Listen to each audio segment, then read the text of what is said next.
check an Amazon product's organic and sponsored rank history. Why is this important and how can it make you money? So in the previous strategy, we talked about how you could see the total number, but how do you actually see what a competitor listing was ranking for and when?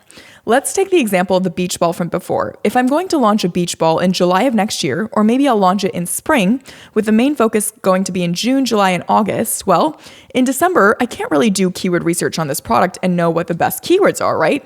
I need to figure out who was one of the top selling beach balls in June, July, or August of last year, and then try to replicate their success. And then I want to analyze them, not in December of this year when nobody's searching for the beach balls, and they might not even have their listing active, but instead I want to see what were the keywords driving the sales of that product during that time of year. Maybe there's other products where I could see that they had a certain spike in a certain month. Maybe it's not a seasonal product at all. It's a product like a power bank or something that people buy throughout the year. But I noticed that in a certain month, they had a lot of sales. Well, here's what we can do.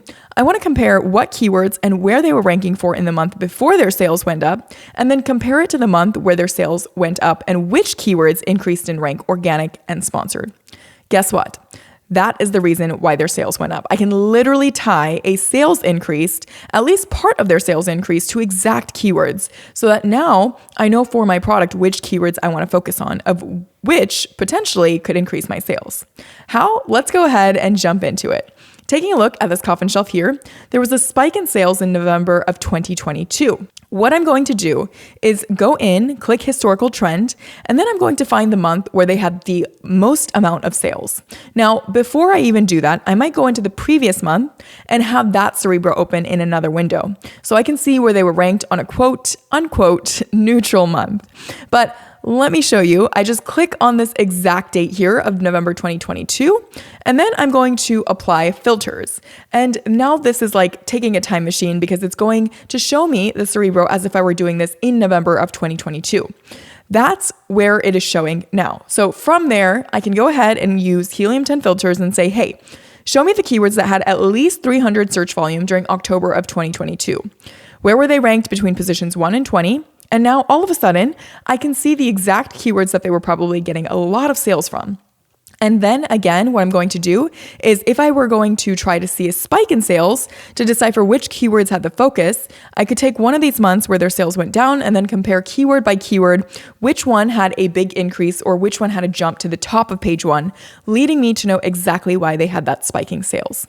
That competitor, if they're not using Helium-10 or they're not looking at this data, then they're probably not even sure why they're having a spike in sales themselves. But I can actually go in and use this data to make sure that I get ahead. So you guys, we cannot emphasize how valuable this feature is. Nobody has ever had anything like this.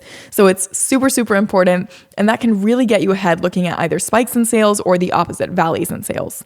Say you notice a competitor a certain month has a terrible month, even though they were in stock. Obviously, if they were out of stock, well, they would have a bad month. But if they were in stock and had a terrible month of sales, you could look at their great month right before and see which keywords did their listing decrease in rank for. What keywords did they take the gas off the pedal for in their sponsored ranks? And then now I know that the keywords I need to make sure that I don't fall off of, because now I know that if I fall off those keywords, well, it's going to result in another slump in sales. So truly one of the coolest features at Helium-10 of like the 75 million things that Helium-10 can really do to give you a leg up on the competition. Just make sure that you use it. See you in the next video.